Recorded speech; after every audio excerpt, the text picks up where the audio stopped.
और दोनों संकल्प पत्र दिल्ली के लिए ही नहीं, देश के लिए बेहद खतरनाक हैं।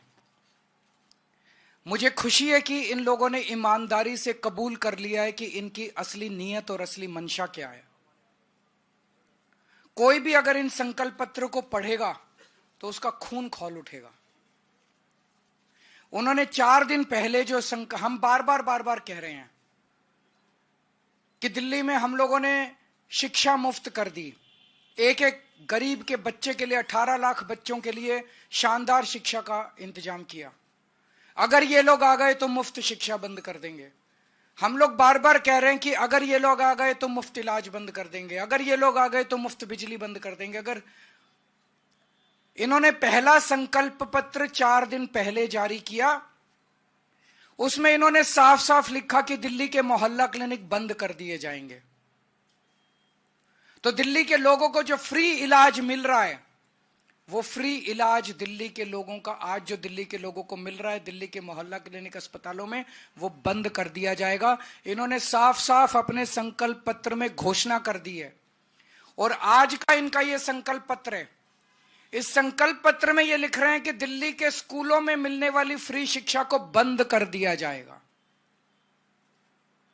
इसमें लिखा है, सरकारी शिक्षण संस्थाओं में दिल्ली के जरूरतमंद छात्रों को मुफ्त शिक्षा दी जाएगी। स्कूलों में तो सबको मुफ्त शिक्षा मिल रही है, जरूरतमंदों को थोड़ी मिल रही है, सबको ही मिल रही है। तो इसका मतलब ये सबको अब मुफ्त शिक्षा बंद करके जरूरतमंदों को देंगे। इसका मतलब लोग इनके नेताओं के घर के चक्कर काटेंगे कि मेरा भी मुफ्त करा दो जी, मेरा भी मुफ्त करा दो जी। आज दिल्ली के 18 लाख बच्चे दिल्ली के सरकारी स्कूलों में पढ़ रहे हैं, सबकी शिक्षा मुफ्त है। आज इन्होंने घोषणा कर दी कि दिल्ली में मुफ्त शिक्षा बंद कर दी जाएगी। परसों इन्होंने घोषणा की थी दिल्ली में मुफ्त इलाज बंद कर दिया जाएगा। मैं दिल्ली के लोगों को चेतावनी देना चाहता हूं, यह बहुत खतरनाक पार्टी है। गलती से भी इनको वो मत दे देना, आपके घर का बजट ऐसा गड़बड़ाएगा कि आप दिल्ली में रहने लायक नहीं बचोगे। एक बच्चे की आज प्राइवेट में इलाज करा, प्राइवेट में पढ़ा लो, 5,000 रुपए महीने का खर्चा एक बच्चे का तो आ जाता है। 2 बच्चे अगर आपके हैं तो 10,000 रुपए महीने का खर्चा आपका बढ़ जाएगा सीधा।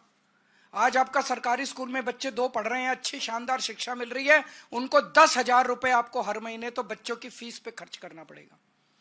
मोहल्ला क्लिनिक में जाके आप इलाज कराते हो, एक डॉक्टर की फीस ही कम से कम, प्राइवेट डॉक्टर के पास चले जाओ, 600 रुपए 700 रुपए कहीं नहीं रखे।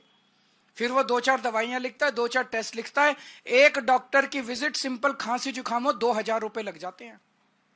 अगर मोहल्ला क्लिनिक और अस्पतालों में फ्री इलाज बंद कर दिया गया, कम से कम 5-7 हजार रुपए तो महीने का आपका ये खर्चा, 15,000 रुपए तो ये खुद मान रहे हैं कि हम बंद कर देंगे, आपके 15,000 रुपए का एक्स्ट्रा खर्चा आएगा।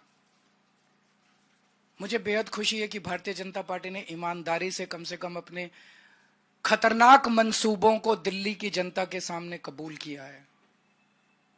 अब कुछ और कहने लायक बचा नहीं है। अगर आपके कोई प्रश्न है तो पूछ लीजिए।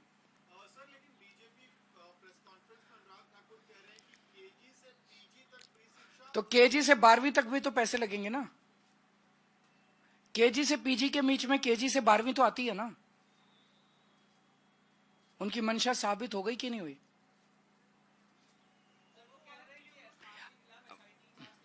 करवा लें, सारी जांच करा लें, इतनी जांचें तो करा ली। और उनको केवल ये फर्जी जांच ही कराने, मेरे को गाली दिला लो इनसे, मेरी जांचें करा लो और जांच करा लो और जांच करा लो, बस जांच कराएंगे।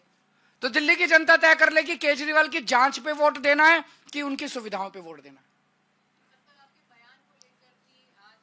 वो उस पे जवाब दे दिया इन्होंने, बहुत अच्छा जवाब दिया। कल मेरे से मैंने ये कह दिया कि जो सोने का हिरन था वो रावण सोने का हिरन बन के आया था, और सीता मैया उस सोने के हिरन के ऊपर वो हो गया। तो उन्होंने ये कह रहे हैं कि रावण नहीं बन के आया था, मरीची राक्षस बन के आया था। तो मेरी वो पूरी भारतीय जनता पार्टी आज धरने पे बैठी है मेरे घर के सामने कि मैंने रावण का अपमान क्यों किया, मैंने रावण का अपमान कैसे कर दिया। पूरी भारतीय जनता पार्टी, इनको रावण से इतना प्यार है, राक्षसी प्रवृत्ति है इन लोगों की। मैं दिल्ली के झुग्गी वालों को और गरीब तबके को खासकर चेताना चाहता हूं कि अगर ये आ गए तो ये राक्षसों की तरह निगल जाएंगे आप लोगों को। बहुत बहुत शुक्रिया।